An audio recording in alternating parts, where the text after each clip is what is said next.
आज हम बात करने वाले हैं हैंगिंग मैन पैटर्न क्या होता है, ये कैसा दिखता है। काफी लोग क्या करते हैं, हैंगिंग मैन में और हैमर कैंडल में अंतर नहीं बता पाते हैं। तो आज हम इन सारी चीजों के बारे में बात करेंगे। हम चार्ट में भी देखेंगे हैंगिंग मैन पैटर्न कहाँ बनता है, बट उसके पहले आप ये समझ लो कि हैंगिंग मैन पैटर्न होता क्या है। सबसे पहले आप एक चीज ध्यान रखना कि हैंगिंग मैन पैटर्न और हैमर पैटर्न में कोई फर्क नहीं होता है कैंडल में। सिर्फ फर्क कहाँ होता है, चार्ट के स्ट्रक्चर में। तो सपोज करो एक कैंडल इस जगह के आसपास ओपन हुई, ओपन होने के बाद वो नीचे गई और नीचे जाने के बाद उसको फिर वायर ने पुश किया और वो ऊपर गई, और ऊपर जाने के बाद अराउंड एक हैमर टाइप का स्ट्रक्चर क्रिएट कर दिया। इस जगह देखोगे एक ऐसा स्ट्रक्चर क्रिएट होता है, इसका मतलब वहां पे एक हैंगिंग मैन पैटर्न बन चुका है। फर्क कैसे जानोगे ये हैंगिंग मैन है या हैमर कैंडल है, वो मैं आपको चार्ट में दिखाऊंगा कि इसमें फर्क क्या होता है। अभी के लिए आप इतना समझ लो कि जैसे ही इसका लो टूटेगा तो यहाँ पे आपको शॉर्ट करने की पोजीशन बनानी होती है, और सेम वाइज एंड वर्सा इसके रिवर्स केस में अगर आप देखोगे तो हैंगिंग मैन पैटर्न कुछ इस प्रकार का होता है। बुलिश साइड के लिए याद रखना है, ये कैंडल होगा ये बेरिश साइड के लिए होगा, और ये कैंडल होगा ये बुलिश साइड के लिए होगा। बुलिश साइड के लिए होगा इसका मतलब क्या होगा, जैसे ही इसका हाई टूटेगा तो यहाँ कहीं के आसपास आपको एक बाय ट्रेड बनानी है। यहाँ से मार्केट बुलिश हो सकता है और यहाँ से मार्केट बेरिश हो सकता है, ठीक है। इसके नीचे जैसे ही जाएगा मार्केट। अब मैं आपको पहले दिखाता हूँ कि हैंगिंग मैन पैटर्न में और हैमर पैटर्न में क्या फर्क है। पे आप लोग देखोगे ये एक हैमर पैटर्न है, ये एक हैंगिंग मैन पैटर्न है। क्या फर्क आपको दिख रहा है कैंडल में? पहले तो आप देखोगे जो कैंडल है वो सेम है, ऑलमोस्ट सेम है। यहाँ पे हैमर कैंडल है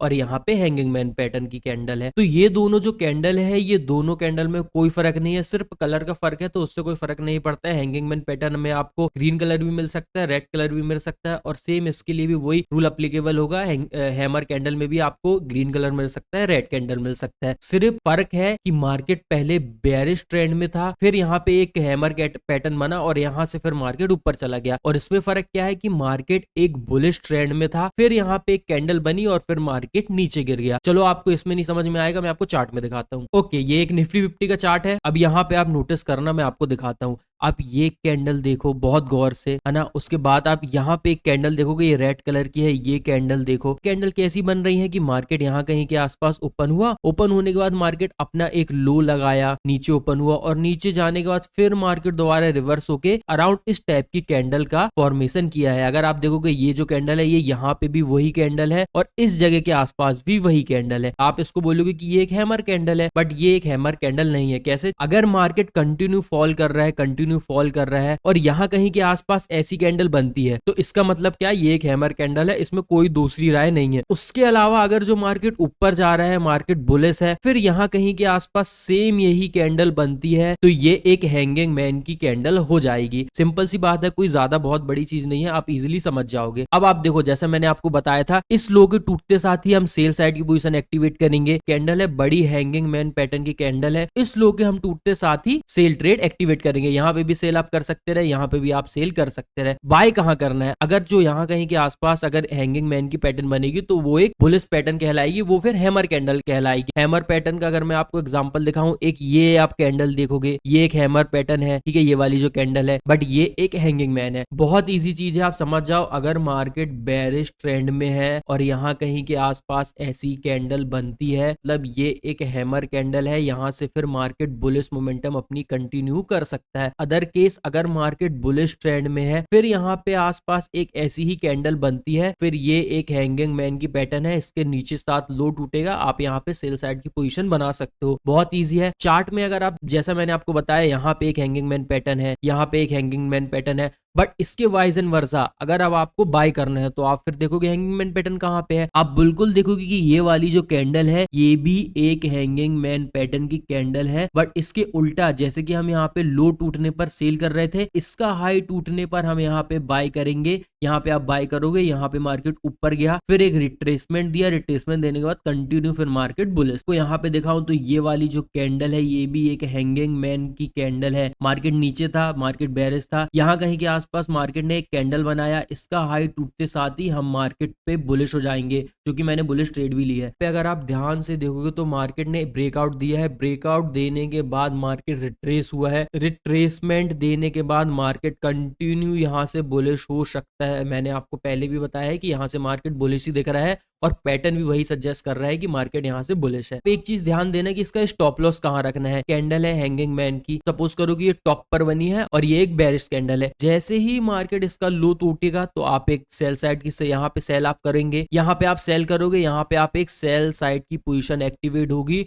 और एक्टिवेट होने के साथ ही इसके हैंगिंग मैन का जो हाई होगा यहाँ पे आप इसका एसएल रखोगे। इसका टारगेट एटलीस्ट 1:2 आप रख सकते हो, यहाँ कहीं के आसपास इसका आप टारगेट रख सकते हो। यहाँ पे भी वही रूल अप्लीकेबल होता है, यहाँ पे भी वही रूल अप्लीकेबल होता है, कहीं भी देखोगे तो वही रूल अप्लीकेबल होता है। ये भी एक हैंगिंग मैन की पैटर्न की कैंडल है, काफी ईजी है। आई होप आप समझ गए होंगे। इसके अलावा कुछ ऐसे रूल है जो आपको जानना बहुत ज्यादा जरूरी है, तो चलो पहले उसको देखिए। तो यहाँ पे यार कुछ ऐसे रूल है जो आपको जानना बहुत ज्यादा जरूरी है इस पैटर्न में। ऑलवेज याद रखना अपना एसएल स्मॉल रखना। अगर जो मार्केट में कैंडल बड़ी बनती है तो आप उसके हाफ का रख दो एसएल, बट मार्केट को बड़ा एसएल देने की कोई जरूरत नहीं है। मार्केट में हमेशा एसएल छोटे रखना। ये बात मैं आपको कई बार बता चुका हूं, बट बहुत ज्यादा जरूरी है कि कोई भी पैटर्न हो, कोई भी कैंडल हो, इसके बाद मैं आपको बताऊंगा कि पैटर्न कैसे वर्क करते हैं। 70 से 80% टाइम ही पैटर्न वर्क करते हैं, या मार्केट का स्ट्रक्चर में कुछ भी ऐसा हो 70 से 80% टाइम ही वर्क करता है। ऑलवेज याद रखना, अगर आप अपने एसएल छोटे रखोगे तो ये 70 से 80% टाइम भी आप प्रॉफिटेबल कमा लोगे। ऑल दो अगर आपने 100 रुपए का अपने टारगेट बुक किया और एक ही ट्रेड में अगर आपने 1000 रुपए माइनस चले गए तो फिर आप यहां से रिकवर नहीं कर पाओगे। तो ऑलवेज याद रखना अपना एसएल छोटा रखना। इन दोनों से ही रिलेटेड है प्रोटेक्ट योर कैपिटल। तो याद रखना कि अगर आपके पास हाथ में कुछ प्रॉफिट है, उस प्रॉफिट से आप रिस्क ले सकते हो, उसमें आपको कोई इशू नहीं है, वहां पे आप रिस्क ले सकते हो। इन केस अगर जो आपका कैपिटल है